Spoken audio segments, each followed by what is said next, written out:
Abre tu vista con W Conquista. ¿Qué tal, familia? ¿Cómo les va? Bien, bien. Bueno, reunirnos siempre será de mucha alegría. Reunirse en torno a la palabra de Dios y el Señor siempre nos dará su consuelo, su misericordia, su paz, su amor, su presencia. La vida está llena de muchas situaciones, unas muy buenas, otras no tan buenas, pero definitivamente cuando uno tiene a Dios en el corazón uno se llena de fe y de esperanza. Y el Señor es eso, el Señor es esperanza, el Señor siempre nos dará su guía, su fuerza, y por eso nos reunimos, y por eso nos acercamos a Dios. Cada uno de nosotros, cada uno de ustedes, yo mismo, cada uno está viviendo distintas situaciones, ¿cierto? Unos de una forma, otros de otra, y ahí es donde yo tengo que saber para dónde voy. Hoy quiero hacerles una introducción de un tema que comienzo hoy, pero que la verdad le digo, no sé cuándo lo voy a terminar, ¿sí?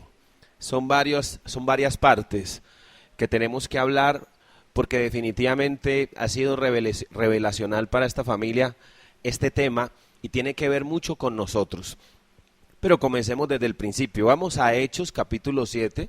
Como les repito, desde aquí comienza una serie. Usted verá y se la pierde, ¿sí? Pero bueno, Hechos capítulo 7.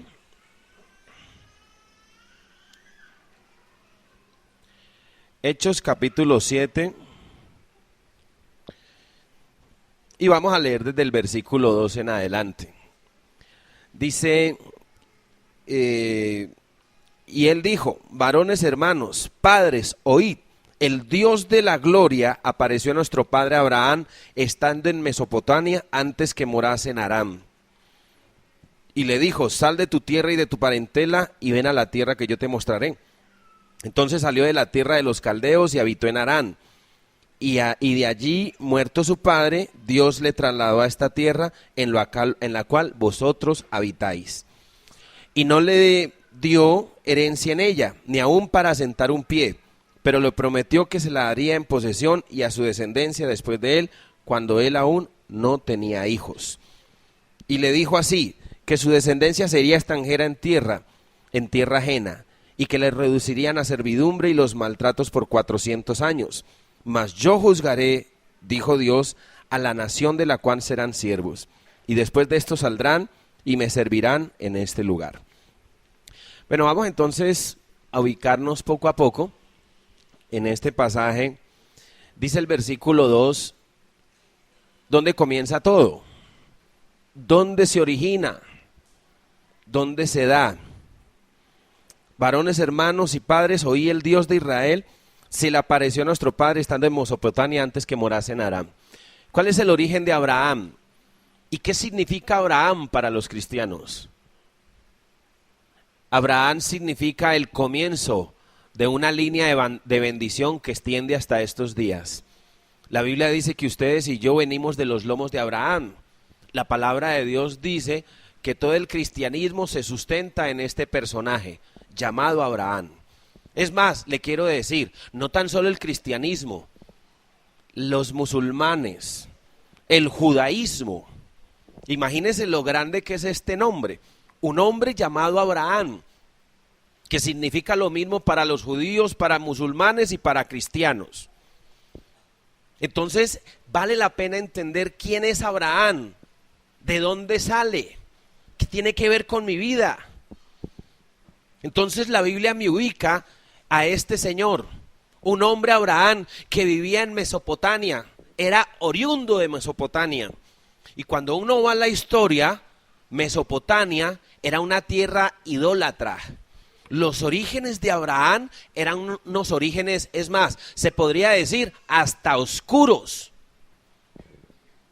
Nada parecido con nosotros. Bueno, con ustedes no, conmigo. porque mi origen también es así. Y le aseguro que muchos de nosotros podemos decir lo mismo, así como decía el gordito aquí en su testimonio, ¿cierto? Juan Pablo lo decía claramente. Él vio la chica y creía que era algo convencional. Porque como nosotros venimos de ese estado y de ese nivel, en la humanidad en la cual vivimos, eso es normal. Pero al camino le salió alguien que pensaba distinto, que no pensaba como él, que le enseñó que había un camino diferente. Abraham entonces tiene un origen así. El origen de Abraham es ese tipo de origen. Pero lo bueno de este asunto es que Dios llama a Abraham, y yo quiero hacerle una claridad. El plan de Dios es perfecto. Y Dios inicialmente no llamó a Abraham. Yo quiero remitirles, vamos a la Biblia por favor en Génesis capítulo 11, versículo 27. ¿Cuál es el origen de todo? ¿Por qué estamos aquí sentados? ¿Por qué leemos la Biblia? ¿Por qué nos llamamos cristianos? ¿Por qué decimos que Dios existe? ¿Cuál es el origen? Miren lo que dice Génesis 11, del 27 en adelante. Estas son las generaciones de Taré. Taré engendró a Abraham, a Nacor y a Harán, y Harán engendró a Lot. Y murió Harán antes que su padre Taré en la tierra de su nacimiento, en Ur de los Caldeos. Y tomaron a Abraham y a Nacor para sí mujeres. El nombre de la mujer de Abraham era Sarai, y el nombre de la mujer de Nacor Milca, hija de Aram, padre de Milca y de Isca. Mas Sarai era estéril y no tenía hijo. Y tomó Taré a Abraham su hijo, y a Lot de Harán, hijo de su hijo, y a Sarai su nuera, mujer de Abraham su hijo, y salió con ellos de Ur de los Caldeos para ir a la tierra de Canaán. Y vinieron hasta Harán y se quedaron allí. Y fueron los días de Taré 205 años, y murió Taré en Harán. Entonces, ese es el origen. Dios inicialmente escoge a una persona, y es como les decía yo en el tema de Judas, ¿no? Dios le da la oportunidad. Por eso la Biblia dice: muchos son los llamados y pocos los escogidos. Y de eso se trata. Y Taré estaba dentro del llamado, dentro del paquete. Y ciertamente Taré obedeció, pero parcialmente. Taré salió de todo lo que es Mesopotamia y llegó a un lugar llamado Harán, pero se quedó allí. O sea, Taré representa a aquellos cristianos que hacen la palabra de Dios, pero solo lo que les gusta. Porque es que hay personas que creen en Dios, pero solo en aquellos párrafos donde ellos se sienten bien. Solo le gustan aquellos versículos que son chéveres. El Señor está conmigo, nada me faltará. Esos son los versículos claves de muchos. ¿Entienden? Jehová es mi guerrero. Con el Señor asaltaré con muros. Dios está conmigo. ¿Está claro? Esos versículos son muy bonitos. Entonces Taré representa esa clase de cristiano. Esos cristianos que les gusta la Biblia, que creen en Dios, pero solo siguen lo que a ellos les gusta. Llegó a Harán, se acomodó y allí murió. Hay cristianos así. Cristianos que no salen de proverbios y de salmos. Cristianos que no avanzan en la Biblia, que solo quieren escuchar promesas bonitas. Pero es que la Biblia, aparte de promesas bonitas, es mucho más que eso. Y aquí es donde es interesante el tema que abordamos. Y como para dejarlos pues picados y que no se lo pierdan. Vamos a hablar de las 3 sequías que vivió el pueblo israelita. 3 sequías. ¿Qué significa Egipto? Eso es otro de los temas. ¿Por qué hay que pasar por Egipto? Y cada uno de nosotros podemos adentrarnos en ese proceso, confrontados con la Biblia. Hoy más que nunca, usted y yo podemos entender, ¿tenemos algo de Harán? Porque nos gusta la Biblia y cosas muy bonitas, pero hay cosas donde yo no quiero acceder. Hay cosas que no me gustan, que no las acepto, inclusive no las obedezco, no las acato.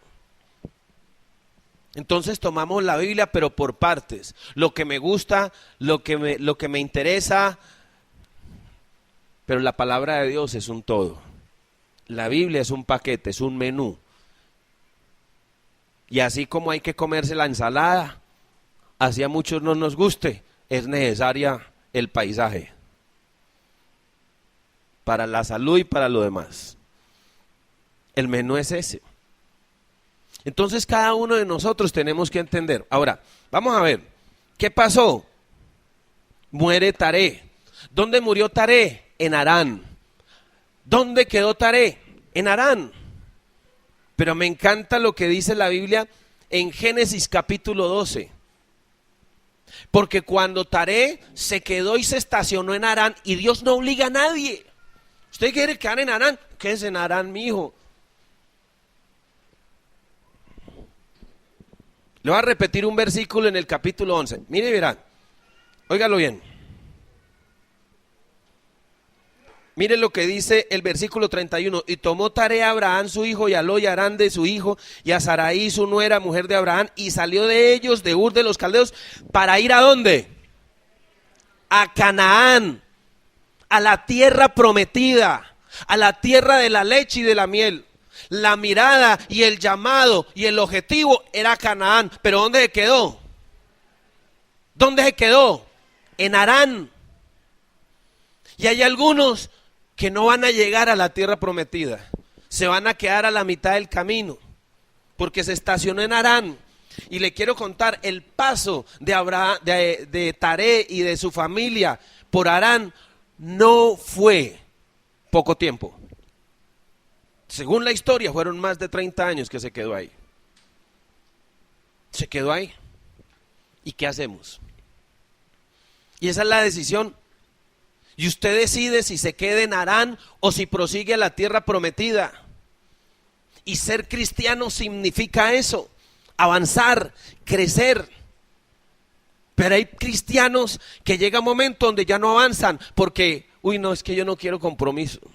No, yo aquí me quedo tranquilito. Y nos quedamos ahí. Y tranquilo, esto no es obligatorio para nadie. Usted verá.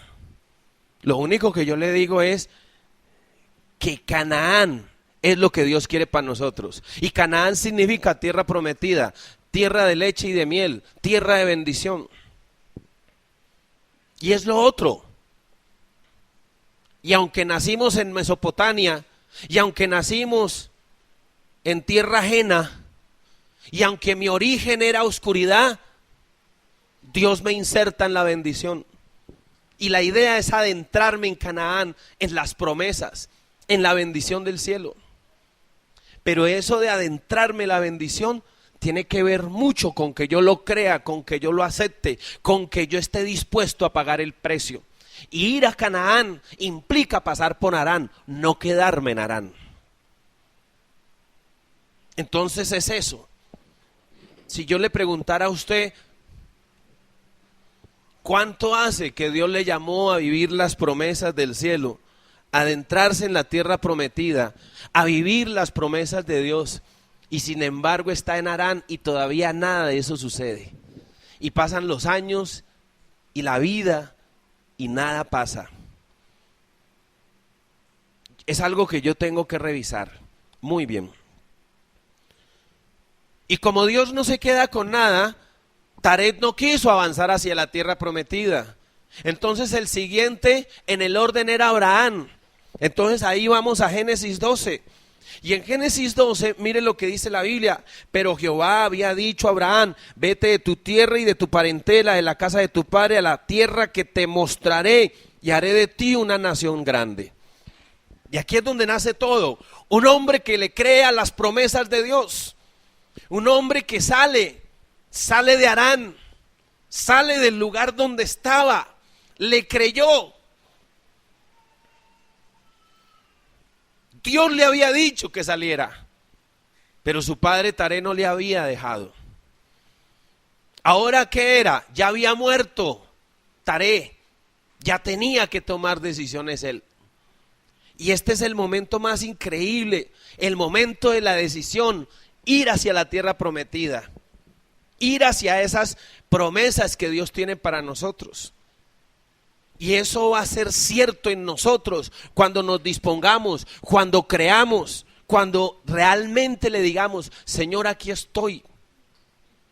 Yo creo, yo quiero que tú hagas el trato en mi vida. Es lo que cada uno de nosotros hoy tenemos que hacer. Volvamos a Hechos, capítulo 7. Ya les dije el origen. Vamos al versículo 3. Y le dijo: sal de tu tierra y de tu parentela y ven a la tierra que yo te mostraré. Señoras y señores, un hijo de Dios se mueve por promesas. Un hijo de Dios vive las promesas. Si usted me pregunta, Abraham fue escogido, Abraham fue llamado, Abraham fue sustentado en las promesas de Dios. Pero yo le quiero decir algo.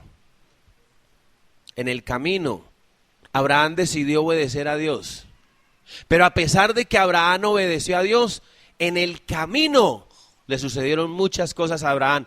Una de las cosas dolorosas, adivine cuál: perder a su esposa. Abraham perdió a su esposa. ¿Sí lo sabía? Abraham se quedó viudo. Pero Abraham nunca perdió la fe. Abraham nunca perdió la esperanza. Abraham tenía puestos los ojos en el Señor y él sabía que tenía que vivir de esperanza contra esperanza y tenía que proseguir la vida y no podía detenerse.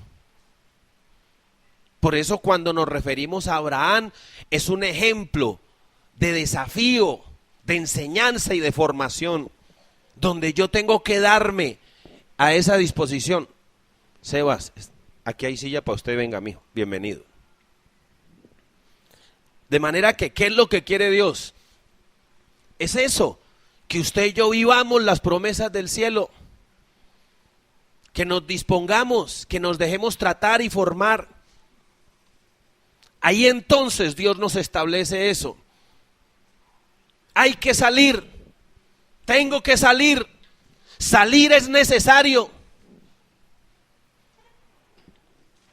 ¿Y sabe qué dice el 4? Entonces salió de la tierra. ¿Qué hizo Abraham? ¿Desobedeció? ¿Se quedó en Harán? ¿Cuántos argumentos existían para que Abraham no saliera? Muchos, pero salió. Tenía todo un diagnóstico, una realidad dura y cruel para salir de su casa, pero decidió creer y confiar en las promesas. Ahora mire lo que dice el versículo 4. Entonces salió de la tierra de los caldeos y habitó en Harán, y de allí murió su padre, y Dios le trasladó a esta tierra en la cual vosotros ahora estáis. Dios le traslada, óigalo bien, a mí me encanta ese término, traslado. Dios lo traslada. Es increíble, ¿no? Dios a la final hace lo que quiere con uno. Dios lo traslada. No se olvide de ese término. ¿Sabe por qué? Porque es que a nosotros no nos gustan los cambios. El ser humano se acomoda. Y si hay algo que existe en la Biblia, en la vida, es el cambio. Si hay algo constante, es el cambio. Y siempre vamos a cambiar. El cambio existe, señores. Y uno tiene que entonces meterse en ese proceso. Dios trasladó a Abraham y él se dejaba guiar. Vaya para allá.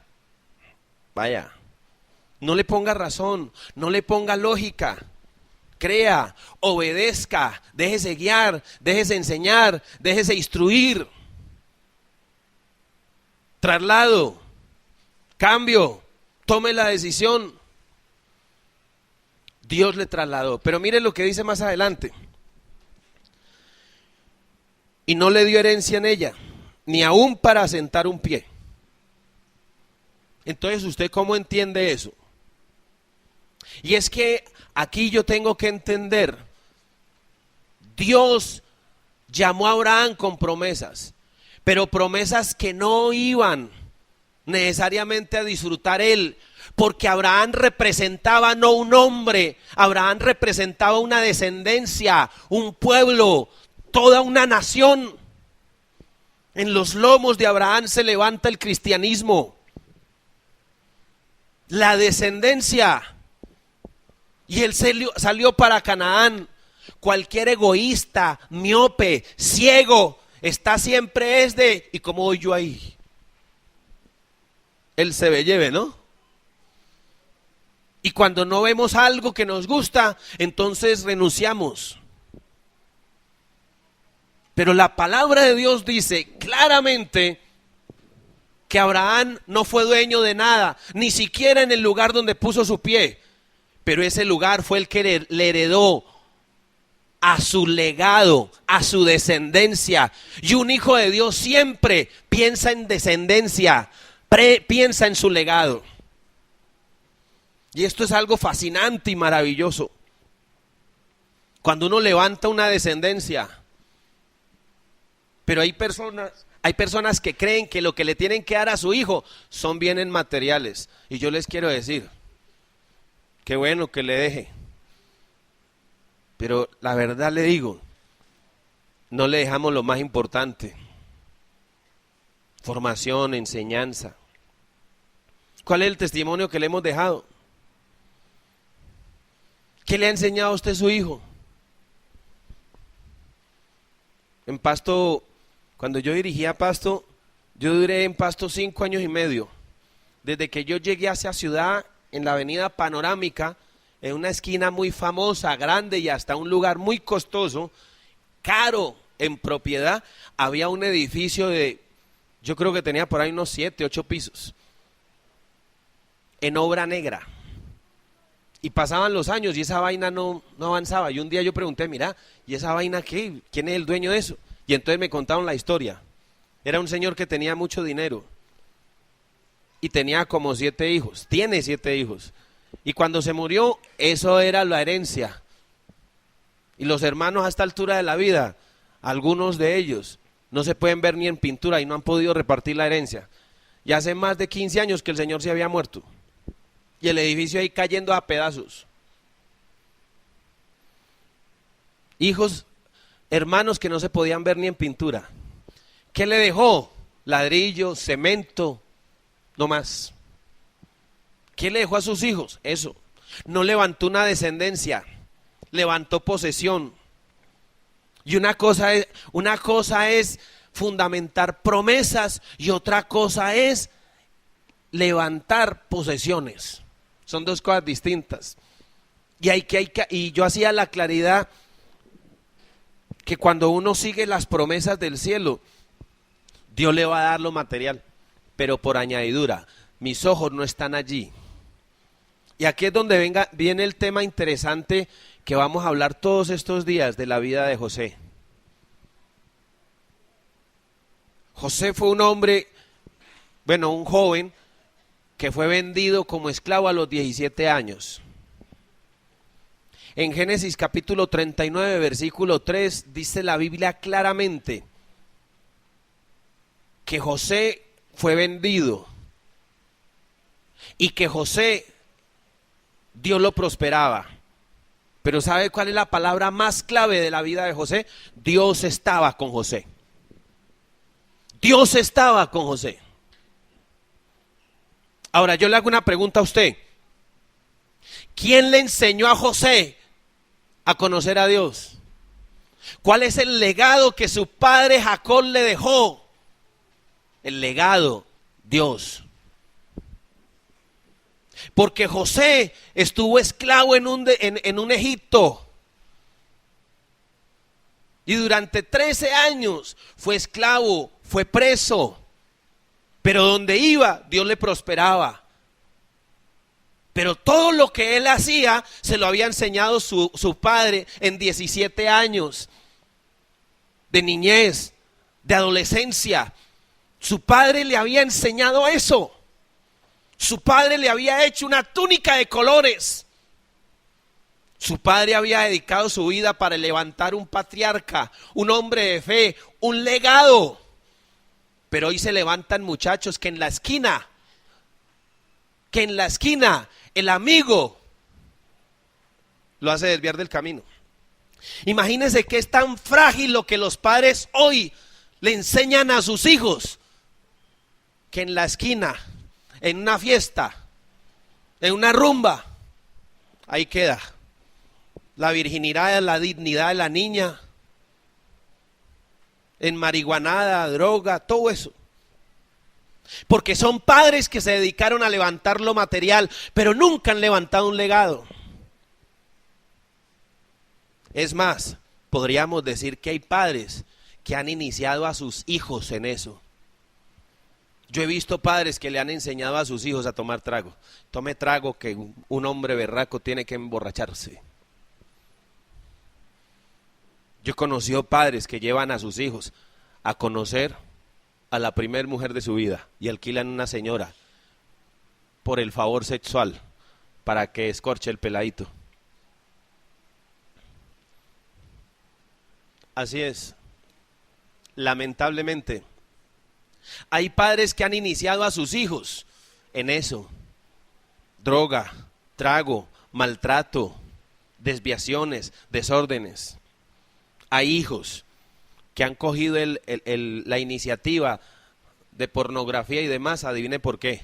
Porque el papá tiene toda la colección. Yo una vez conocí a un padre, de verdad, y esto es serio, le pagaba canales de pornografía a su hijo. Así era. Él creía que era normal. Hay madres de familia que le compran los preservativos a los hijos. Vea, mijo, cuídese. Niña, cuídese. Y los padres creen que son la excelencia. Y creen que todo lo van a arreglar con un preservativo. Inician a sus hijos de esa manera. ¿Usted cree que ese es el legado que un padre tiene que darle a un hijo? Lo siento mucho, así no es. Uno tiene que formar los hijos. A los hijos se les forma, se les enseña. ¿Sabe qué dice la Biblia? Que José, cuando tenía 20 años, se le apareció Potifar en calzones. La esposa de Potifar. Están despiertos, ¿no? Eso está bien.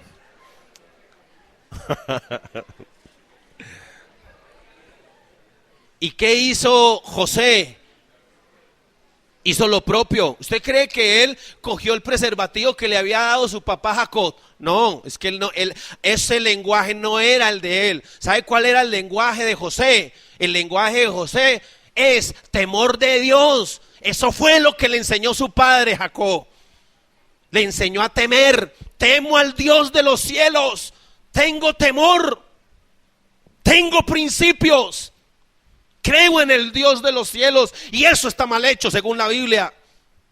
Adulterio, fornicación, eso no está en la palabra de Dios. ¿Cómo voy yo a tener algo con esta señora, con la esposa de mi jefe, un señor que me ha tratado bien? Tenía principios.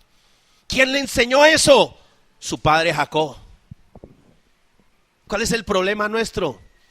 Que levantamos no una descendencia, levantamos muchachos frágiles, faltos de carácter, que en la esquina, cuando menos piense, ya los ve uno con un piercing, con el pelo parado, calzones caídos, muchachos inestables, con un mechón de pelo a un lado, emos, buscando parecerse en yo no sé a qué. No tienen una visión, no tienen nada, están perdidos. Pero ¿quién es el culpable? Perdone lo que le digo. Un padre que no tiene principios, un padre que no tiene legado, un padre que lo único que busca son posesiones, que lo único que le preocupa es la plata, el dinero. ¿Sabe qué le preocupa? Tener una casa grande, pagarle la universidad, tener carro, casa, vaca, beca, toda esa vaina. Eso es lo que le preocupa. Ese es el propósito de muchos padres. Qué equivocación tan berraca.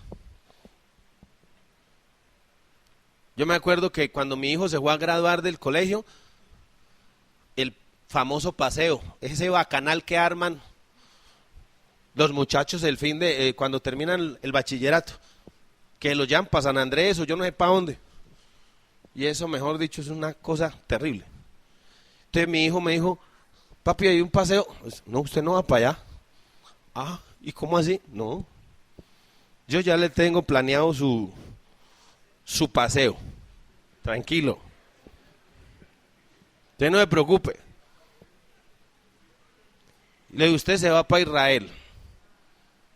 La salida es el 18. Y él dijo, y yo me gradúo el 21. Eso no importa.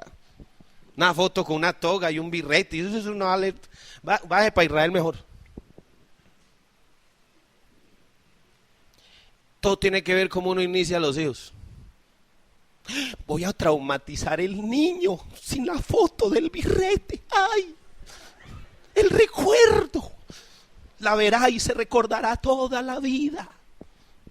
Oiga, yo no entiendo, algunos padres son más, no sé. No, pues yo le dije, si es por el recuerdo, cuando vuelva le alquilo ese birrete y le tomo la foto con el cartón ese. Si es por eso, pues. Pero así somos. Y no tomamos una descendencia. No levantamos una descendencia. Y le repito, nos quedamos en Taré. Nos quedamos como Taré en Harán. Nos dejamos llevar de una sociedad que empuja y empuja duro. ¿Entiende? Y perdemos de vista la fe, perdemos de vista al Señor. Nos equivocamos, nos desviamos del camino. Y es triste y es lamentable.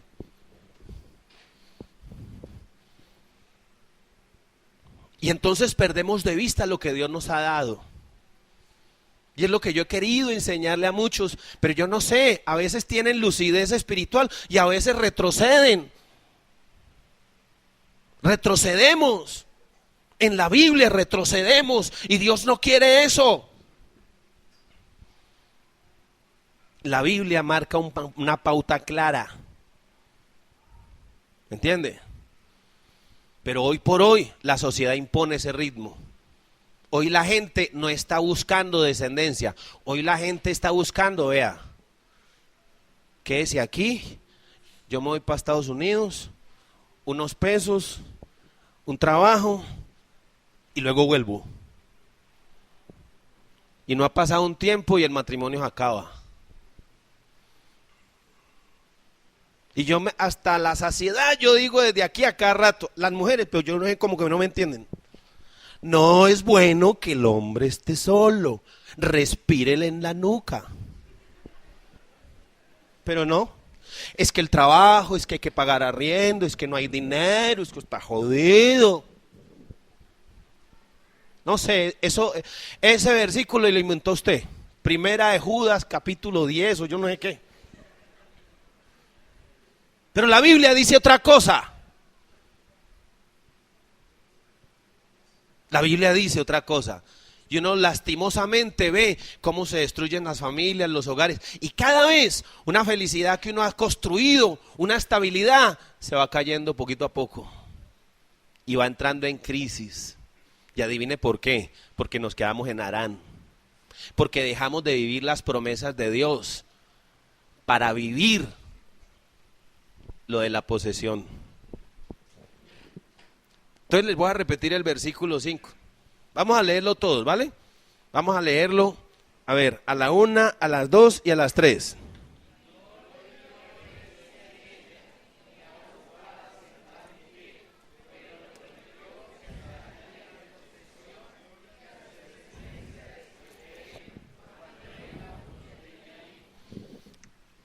Dios, ¿qué hizo con Abraham? Estaba levantando una descendencia, señores.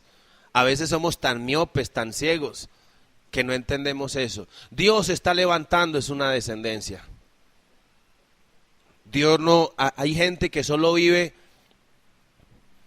por el pan de cada día, Pero ¿sabe qué dice la divina respuesta del Señor? No solo de pan vivirá el hombre, sino de toda palabra que viene de Dios. El pan que desciende del cielo. Y es que lastimosamente en una sociedad como la nuestra nos hemos vuelto demasiado materialistas.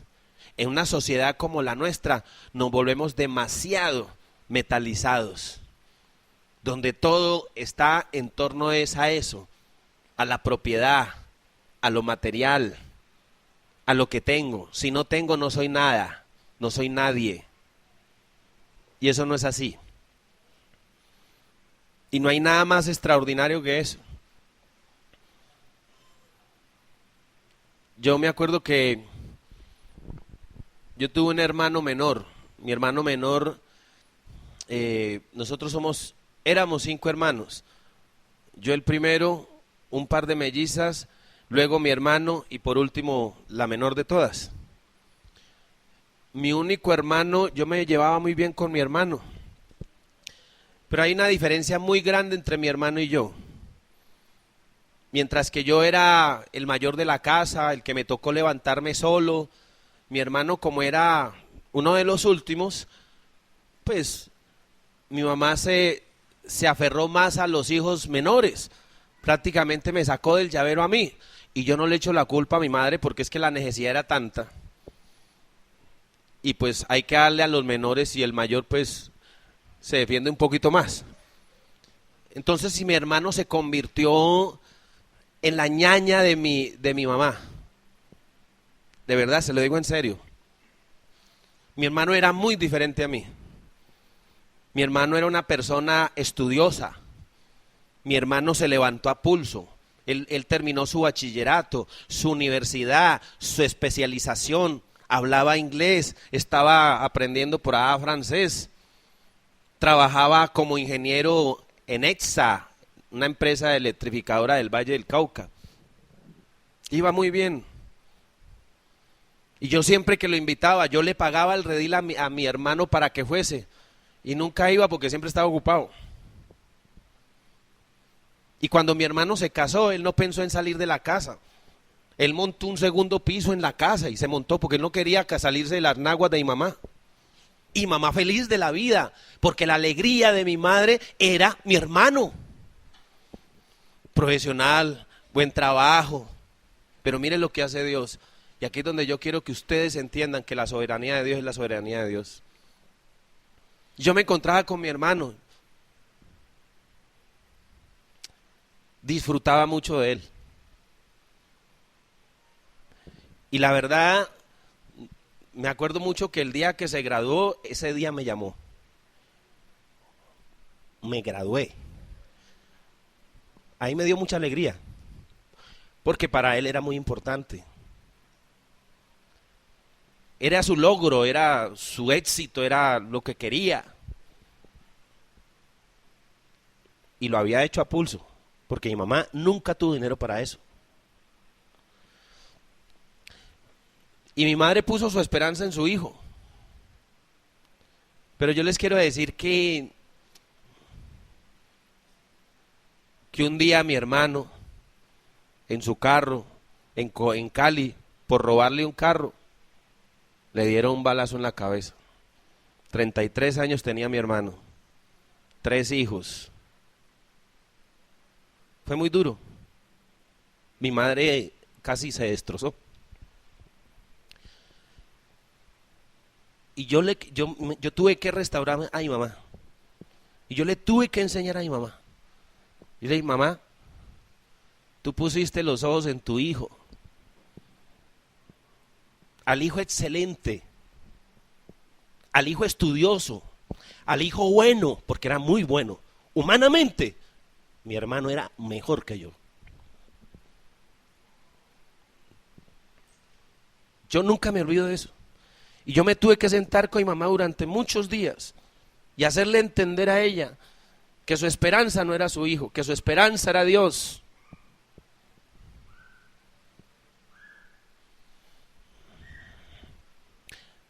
Y yo me acuerdo que el día que lo mataron, yo tuve que ir a recogerlo. Yo estaba predicando en el redil, un sábado, 3 de la tarde. Me tocaba tema en el redil y me llamaron. Tu hermano le dieron un balazo. Mis compañeros misioneros me dijeron, pues baja y nosotros damos el tema, hacemos cualquier cosa. Yo le dije, no, yo lo doy.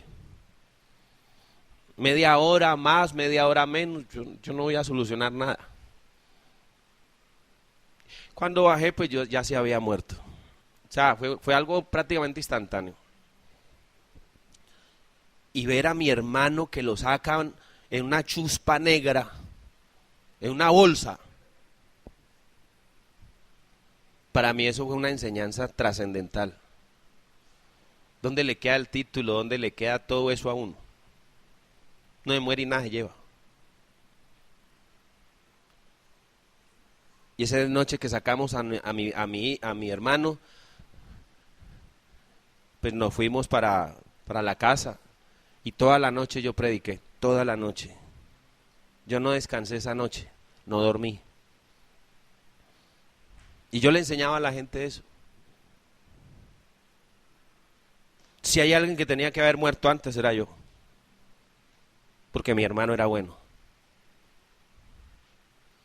Dios es soberano. Usted me preguntará, ¿es justo que haya muerto? No. ¿Es razonable? ¿Es entendible? No. Pero Dios sabe cómo hace sus cosas. Y mamá tenía que desprenderse de ese ídolo que había levantado de alguna manera. Y a veces nosotros como padres cometemos esos errores. Ponemos la fe y la esperanza.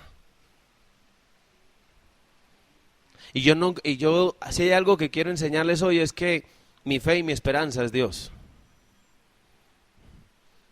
Mis hijos son para Dios, son de Él, se los entrego a Él, le pertenecen a Dios, no me pertenecen a mí. Pero a veces nosotros, no sé, de alguna manera hay una tara. La primera palabra que dice un niño es mío. Y toda la vida lo sigue repitiendo. Mi casa, mi carro, mis hijos, mi esposa. No, uno no es dueño de nada. El día que Dios diga, chao, te vi, no queda en nada. Y uno tiene que levantarse de los escombros y de las cenizas y creer. Y por eso es que me encanta lo que Dios levanta en Abraham. Dios levantó en Abraham una descendencia. Y yo les digo con todo cariño y con todo respeto, no hay nada más espectacular que servirle a Dios. Y no hay nada más espectacular que levantar una descendencia espiritual. Y no hay nada más increíble que levantar una descendencia y unos hijos que el día de mañana no van a hacer mención de lo que yo soy, sino de lo que Dios es. Y cuando yo me encuentro con la vida de José, que la vamos a estudiar con detenimiento en varios momentos, yo les quiero decir, uno encuentra que hay un José que estuvo solo, que estuvo esclavo, que estuvo preso, pero que eso no fue nunca la oportunidad para que él se desviara. Todo lo contrario, José en 13 años de dolor, de prueba, de desierto, de angustia, de sufrimiento, porque la Biblia dice que Egipto para José fue la tierra de su sufrir. ¿Y sabe qué dice la Biblia? Que enseña la palabra de Dios. Que este José nunca se olvidó de lo que le enseñó su padre. Y en el corazón de José había esta palabrita que quiero que usted nunca se la olvide: temor de Dios. José fue enseñado y fue graduado en el temor de Dios. Le enseñó a su hijo a temer a Dios. A su hijo le va a ir bien, ¿sabe por qué? ¿Sabe cuándo? No que tenga 3 carreras, no que usted le dé el plante, la fábrica, la empresa, el edificio. Se lo come en par patadas. Lo quiebra, lo vuelve nada.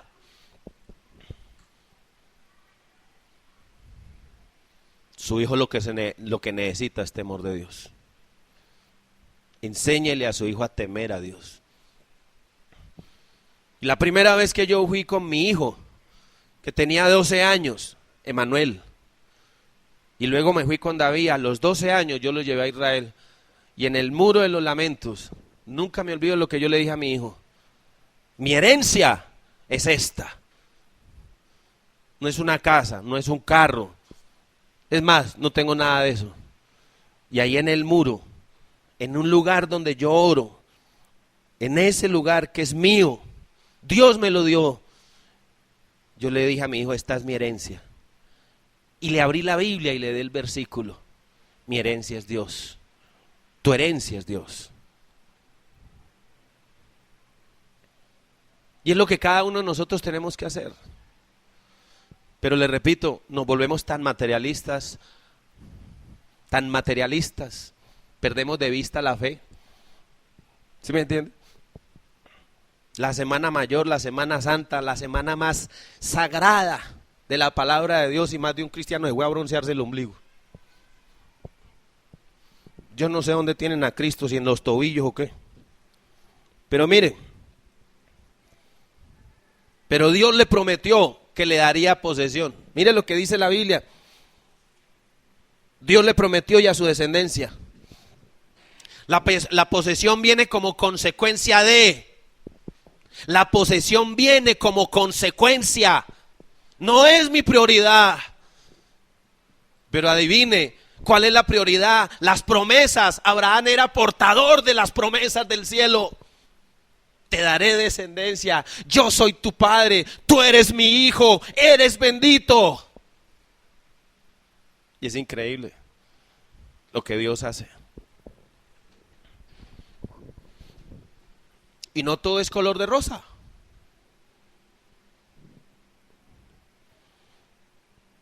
Versículo 6. No todo es color de rosa. Y las promesas incluyen episodios difíciles. Miren lo que dice el versículo 6. Y le dijo Dios así, que su descendencia sería extranjera en tierra ajena, y que los reducirían a servidumbre y los maltratarían por 400 años. Eso es parte de la Biblia. Señoras y señores, si usted se volvió a Cristo, si usted es cristiano, le tengo noticias. El hecho de que usted sea cristiano no significa que la vida sea perfecta. Y que en la vida van a haber situaciones difíciles, momentos duros. Y no es fácil. Pero ¿sabe qué es lo más espectacular? Cuando yo creo, cuando yo confío, cuando yo espero en el Señor. Y no hay nada más maravilloso que eso. Porque eso es lo bonito de la Biblia. La Biblia no me pinta, como dice la canción, le pintó pajaritos en el aire, como la canción de Ana Milé.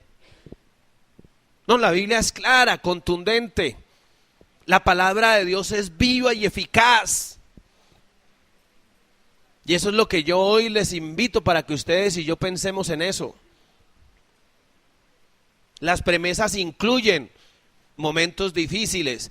Y ahí es donde más adelante nos vamos a detener. 400 años de esclavitud en Egipto. De eso vamos a hablar. Ojalá no se lo pierda. Porque hay que pasar por Egipto y hay que pasar por el desierto. Y un hijo de Dios que se deja tratar y un hijo de Dios que se deja formar, ciertamente tendrá las bases para enfrentar eso. José lo enfrentó. José enfrentó 13 años de duras pruebas, de persecución, de dolor. Sus hermanos lo vendieron. ¿Qué mayor dolor que esa? ¿Qué mayor decepción que un hermano venda a su otro hermano? Eso lo vivió José. Pero eso no lo traumatizó. Eso no lo coliqueó. Eso hizo que José fuera firme y creyera en las promesas de Dios. Adivine por qué. Le voy a decir por qué. Porque Jacob había formado a José y le había enseñado este versículo que está escrito en Génesis. Remítase a Génesis y verá. Génesis 15, Génesis 12, 13. Ahí está. La palabra de Dios es clara. Y eso es lo que Dios quiere hacer con nosotros. Es necesario. Pero hay cristianos que medio tienen un problema y ¿dónde está Dios? ¿Y dónde está Dios? ¿Y por qué Dios me ha desamparado? ¿Y por qué Dios me deja solo? Es necesario, tranquilo.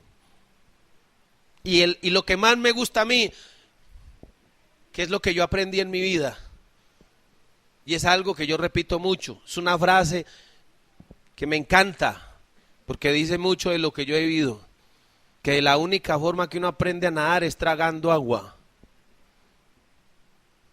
Eso es. Y que cuando tenía 15 años, compré mi primer carro y no sabía manejar. Un Studebaker modelo 55 que le sonaba hasta la pintura. Y que me lo entregaron en la avenida Roosevelt de Cali. Y le dije, es que yo no sé manejar, me costó el tiesto 500.000 pesos. Y entonces me dijo el señor que me lo dio, primera, segunda, tercera, reversa. Y tenía que atravesar el centro de Cali y yo me siento en ese tiesto, asustado. Primera, y eso se prendía y eso se apagaba. Y 100 señores atrás dándome en una bonita palabra. Así aprendí a manejar. La vida es así. Y lo mismo le sucede como cuando uno aprende a manejar una bicicleta. Uno se cae y uno se raspa las rodillas, los codos, pero usted aprende. ¿Y cómo aprende a caminar un niño si no es cayendo y si dándose totazos contra la vida? La vida es así y la vida no es fácil y la vida no es sencilla. Pero ¿sabe qué es lo más importante? Que usted no pase a ese nivel de víctima. Que usted no se sienta, uy, es que estoy rezado, uy, es que mejor dicho, que alguien me haga un conjuro, un exorcismo. Y la gente tiende a eso, a buscar esas cosas raras y lo llevan para que lo recen, para que le hagan un baño de ruda y hasta le peguen con la ruda. Y le escupen aguardiente en la cara y toda esa vaina. Y hay gente que está metida en eso y cree en eso. Pero cuando uno tiene bases y cuando uno tiene principios, cuando hay un padre que me educa y me forma, yo no paso a mi hijo por fuego, como dice la Biblia. Yo le enseño a mi hijo principios. Yo le llevo a ese hijo, el día de mañana va a ser descendencia, padre de multitudes. Ese es el que va a disfrutar. Y yo soy de los que digo, si yo, de donde me sacó, de Mesopotamia, de Ur de los Caldeos, de la oscuridad, de tener una vida desordenada, vacía, conflictiva, de allá me sacó Dios a los 18 años. Dios, ¿qué no hará con mi hijo? Qué mal que bien ha crecido. En un hogar con principios, en un ambiente distinto. Lo que Dios tiene para esos muchachos es mucho. Y mucho mejor. Lo mejor está por venir, señores. Pero acuérdense de una cosa, les repito, señores. A su hijo, preocúpese más por enseñarle, por pasar tiempo con él, por fundamentar principios. Pero hay padres que se dedican a trabajar como locos, no aparecen en la casa. Generan plata, pero el hogar y los hijos no saben ni para dónde van. Es necesario 400 años.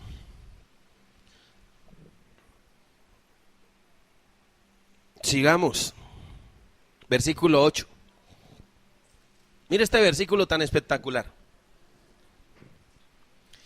Y le dio el pacto de la circuncisión. Así Abraham engendró a Isaac y le circuncidó al 8º día. E Isaac a Jacob, y Jacob a sus 12 patriarcas, a sus 12 hijos, circuncisión. En aquel entonces era la circuncisión en la carne. Ustedes saben cómo se hace, ¿no? Bueno, ¿alguno tiene idea? ¿Hay alguien que no lo entienda? La circuncisión. Algo que se hacía sin anestesia. Algo que se hacía con un cuchillo grandote. Y lo más tremendo del caso, pues hacérselo a un bebé, pues yo creo que debe doler, pero es un bebé, pero un viejo como Abraham. Abraham se vino a circuncidar como a los 85 años. ¿Qué es la circuncisión? La palabra de Dios habla en el Nuevo Testamento. La circuncisión es el nuevo pacto. Ya Dios quiere es que se circuncide el corazón. La circuncisión, una telita que hace que se retenga, digámoslo así, suciedad. ¿Sí? En las partes íntimas del varón. ¿Y qué es lo que sucede con la Biblia? Dios quiere que salga esa suciedad, ese hedor de mi corazón. Dios quiere sanarme. Y Dios ahora quiere circuncidar mi corazón, mi vida. Dios quiere circuncidarme a mí. Ahora hay que circuncidar el corazón de toda incredulidad, de todo miedo, de todo temor, de toda duda, de toda tristeza. Dios me llama a creer.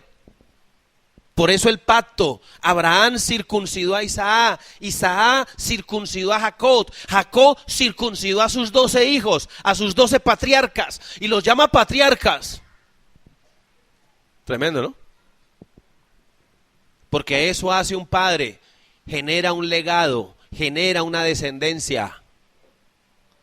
Pero es triste y lamentable, le repito, que hay padres que lo único que le enseñan a su familia, a sus hijos, es cosas equivocadas. A no tener temor de Dios. Le repito, escúcheme bien, temor de Dios, a no temer a Dios. Y por eso es que esos muchachos con un preservativo en la billetera hacen y cualquier muchacha que ven en el camino se la llevan por los cachos. Y de manera irresponsable actúan así. Pero cuando uno tiene temor de Dios, cuando uno tiene ese temor reverente de Dios y entiende que yo soy templo del Dios viviente, que estoy llamado a honrar al Señor con mi vida, a que mi vida tiene que cambiar, que yo no puedo ser igual, que si el resto del mundo lo hace, que si hoy por hoy la estadística dice, ayer nos lo enseñaban en el lanzamiento de la Niñez Tarea Sin Fin. ¿Sabe qué dice este problema? Niñas entre 13 y 15 años, de un bloque de 17 millones de niños y adolescentes que hay en el país. Se dice que de esos 17 millones de niños, jóvenes y adolescentes, más del 30% incurre en actos de tipo sexual. Es una cifra inmensa. Niños que se inician en el sexo, muchas veces inducidos por sus padres, otras veces por ignorancia, otras veces porque trabajan tanto que no están en la casa y no saben ni siquiera qué está haciendo el pelado, metido en Google, metido en la internet, sin temor de Dios, porque el padre no le ha enseñado temor de Dios, porque el padre lo único que le dice es que yo aquí pago el arriendo y aquí mando yo. Y todo lo hace con billete y con plata, mas no con principios y estilos de vida. Dice la Biblia que Abraham circuncidó a Isaac, Isaac circuncidó a Jacob, Jacob circuncidó a sus 12 profetas. Pregunta, ¿usted ya circuncidó a sus hijos? Y no estoy hablando del cuchillo y del prepucio.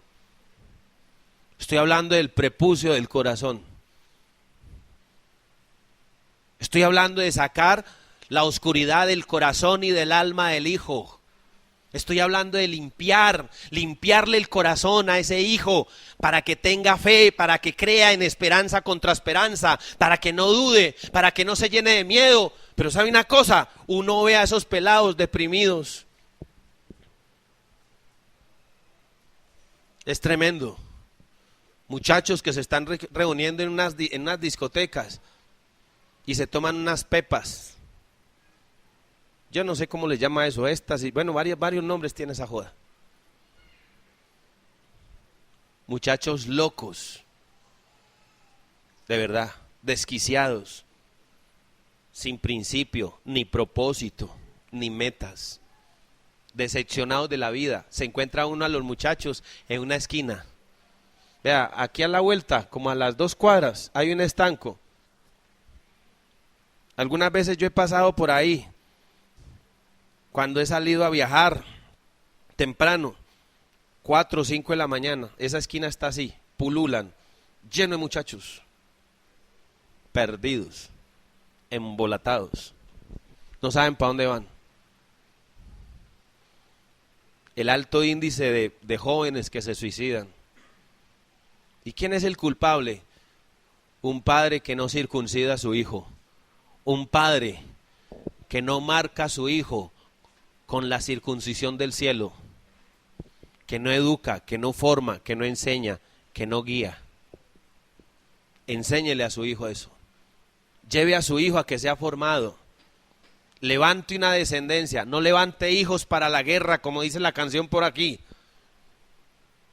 Porque es cierto, en una sociedad como la nuestra, los jóvenes se levantan y son presa fácil de la guerra, de la droga, de todo ese despelote. Pero ¿sabe cuándo son presa fácil de todo eso? Cuando no han sido circuncidados, cuando usted no le ha enseñado principios a esos muchachos, cuando usted como padre no es ejemplo, no es testimonio, no es amor, no es cariño. Eso es lo que ocurre. Y qué triste que así estamos. Entonces le repito de nuevo el versículo. Abraham circuncidó a Isaac, Isaac circuncidó a Jacob, y Jacob circuncidó a sus 12 patriarcas. Hoy yo tengo que circuncidar el corazón de mi hijo. Yo tengo que enseñarle a mi hijo. No moralismo, sino principios y fe. Qué bueno entonces que nosotros aprendamos. Qué bueno que hoy nosotros nos dispongamos a creer los 12 patriarcas. Y eso es lo que cada uno de nosotros hoy podemos decidir. La decisión sencillamente es suya. Usted verá que elige o que no elige. Pero si le soy honesto, a veces somos demasiado complacientes, alcahuetas con nuestros hijos. Y no hacemos lo que tenemos que hacer. Y no les hemos enseñado ni los hemos formado. Y por eso les repito, y hay padres que mantienen deprimidos, hay padres que mantienen asustados, hay padres que viven el temor. ¿Y sabe por qué viven el temor? Es que no sé dónde está mi hijo, es que no sé qué le va a pasar. Y sabe que ese miedo, ¿sabe a qué se debe? Yo le voy a decir a qué se debe ese miedo.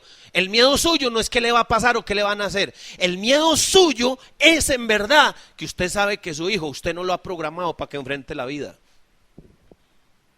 Y que lo coge cualquiera y le da 3 vueltas allá afuera. Ese es el miedo del padre.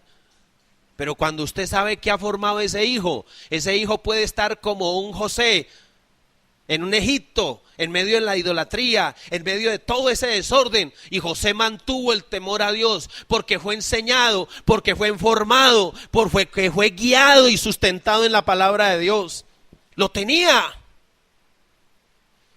Y José vivió todas las tentaciones y todo eso. Y José no declinó. Aún al mismo faraón, dueño de todo el poder y de todo eso, le dijo: yo no me puedo arrodillar ante tu Dios porque yo tengo un Dios diferente al tuyo. Él se hizo respetar y tenía carácter y sabía su convicción, su fe. Y es lo que hoy nosotros tenemos que comenzar a dar. Es decisión suya, le repito. Cada uno de nosotros hoy podemos tomar esa decisión. Y qué bueno que no se pierda ese versículo de Hechos, capítulo 1, versículo 8, del pacto de la circuncisión. Y hoy yo tengo que enseñarle a mi hijo el pacto de la circuncisión, enseñarle la fe, los principios. Yo hay algo que repito siempre y nunca me cansaré de decirlo, que todos los días usted ore por su hijo, que todos los días usted, antes de que el niño se acueste, usted le imponga las manos, usted ore, usted clame, usted pelee su hijo, peléelo, lúchelo. Pero la verdad, en eso los padres A veces les falta fe, perseverancia. Yo ya estoy cansado, líder. Ese palo que nace torcido jamás su tronco endereza. Ese no tiene arreglo. Dios verá. Y renunciamos tan fácilmente, ¿no? Y así somos. Y nos metemos en una sociedad de consumo, donde lo que prima es la posesión, mas no las promesas de Dios. De manera que, pues vamos a estar entonces poco a poco avanzando en esta temática. Como les digo, el próximo sábado continuará. Pongámonos en pie, vamos a orar.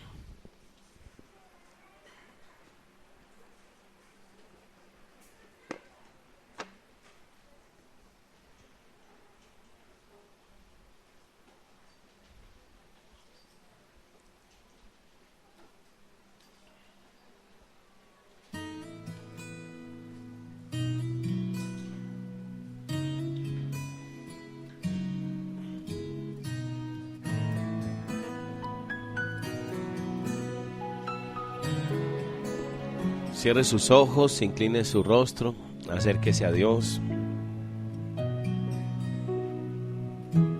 Y con todo su corazón y con toda su alma, dígale: Señor, ante ti me presento hoy. Pues tú eres mi Señor, el que me tomaste de Mesopotamia, de Ur de los Caldeos. Me tomaste de la oscuridad, de una vida desordenada, vacía, de dolor, de tristeza. Ciertamente me miraste con ojos de amor y de misericordia. Ciertamente, Señor, me has dado tu bendición.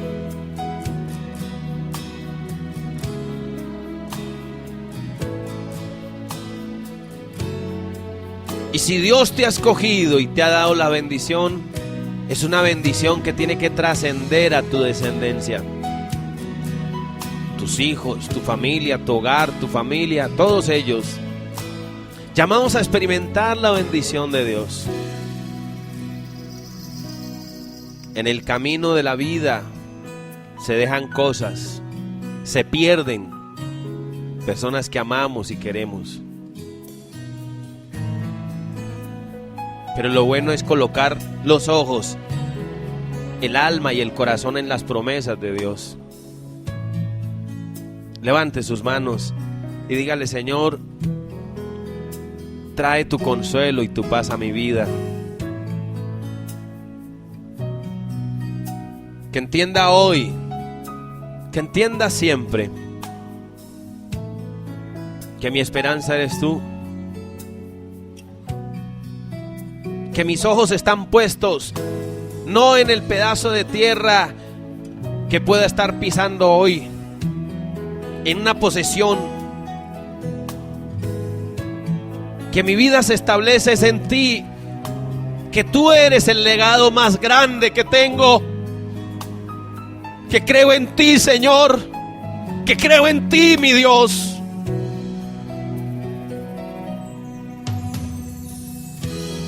Acérquese a Dios, por favor. Dígale: Señor, ayúdame. Hoy reconozco que he fallado, que me he desviado, que me he equivocado, que me he perdido. Hoy te pido que me tomes con tu presencia, con tu bendición, con tu misericordia, con tu paz, con tu amor infinito. Acérquese a Dios y viva la presencia de Dios hoy aquí. Dios te levanta como un patriarca. Tú eres el Abraham de tu familia, de tu casa, de tu hogar. Tú eres el patriarca de estos tiempos. Y te invita a Dios a salir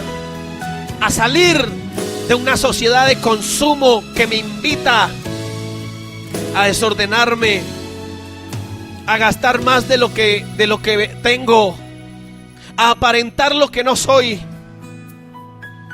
a vivir en modas, en un estilo de vida equivocado.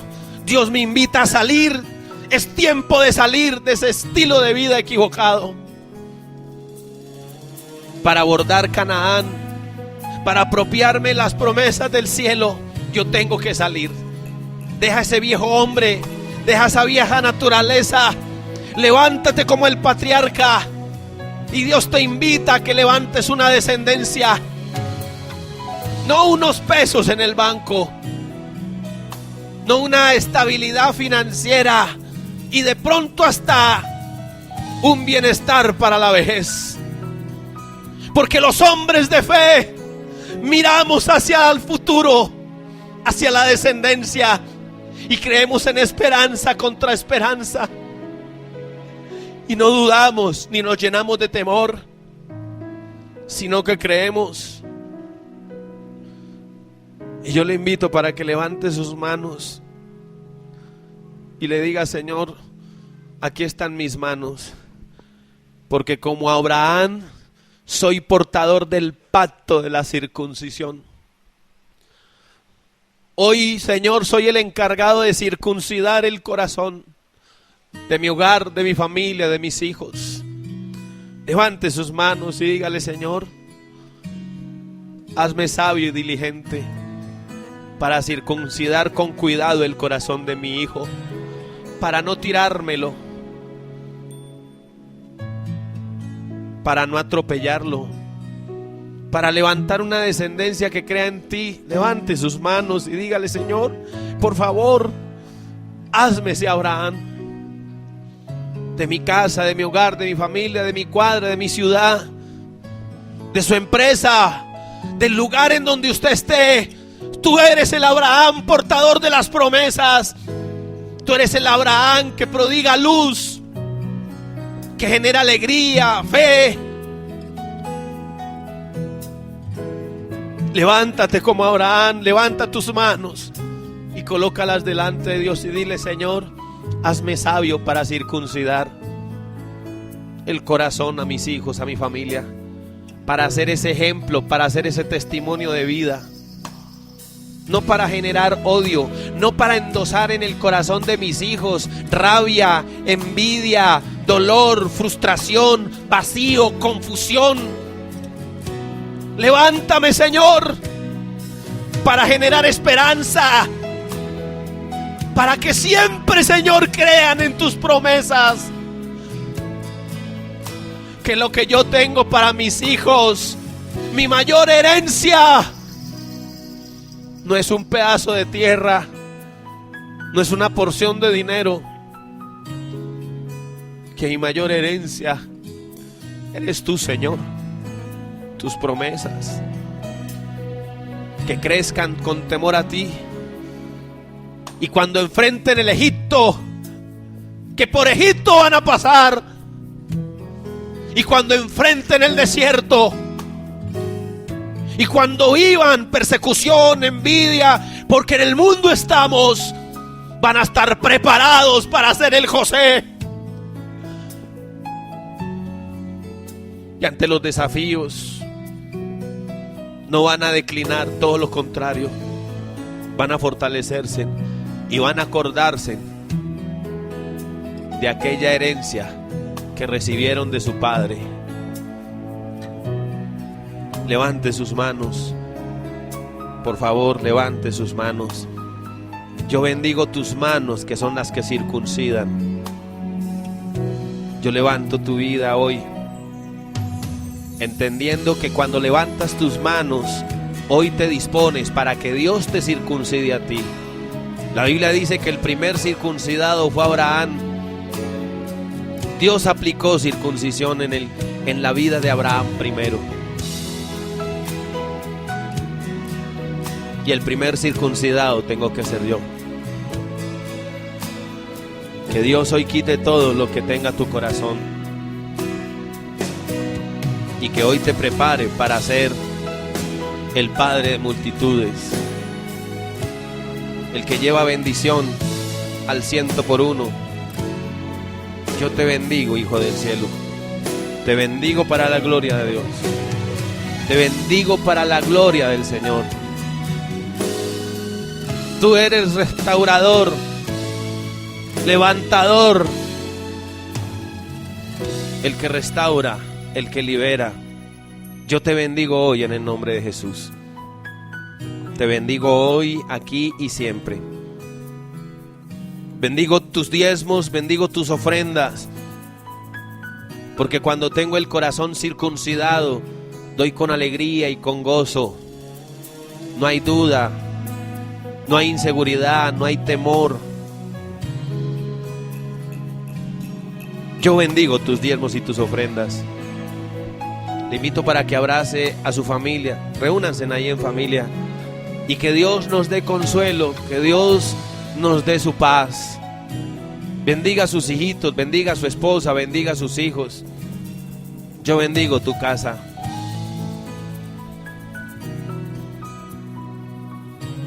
Dios trae consuelo, alegría, fortaleza. Y que si bien es cierto que vamos a pasar por desiertos, el hecho de estar con Dios y de estar unidos nos hará fuertes. Y eso es lo más maravilloso de todo. Yo bendigo tu casa y bendigo tu hogar. Bendiga a su familia. En el nombre de Jesús, yo bendigo a estos hijos, declarando que tu paz, tu presencia y tu poder sea sobre ellos hoy y siempre, Señor.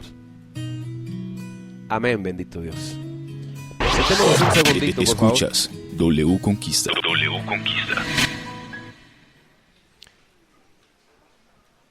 Bien, familia.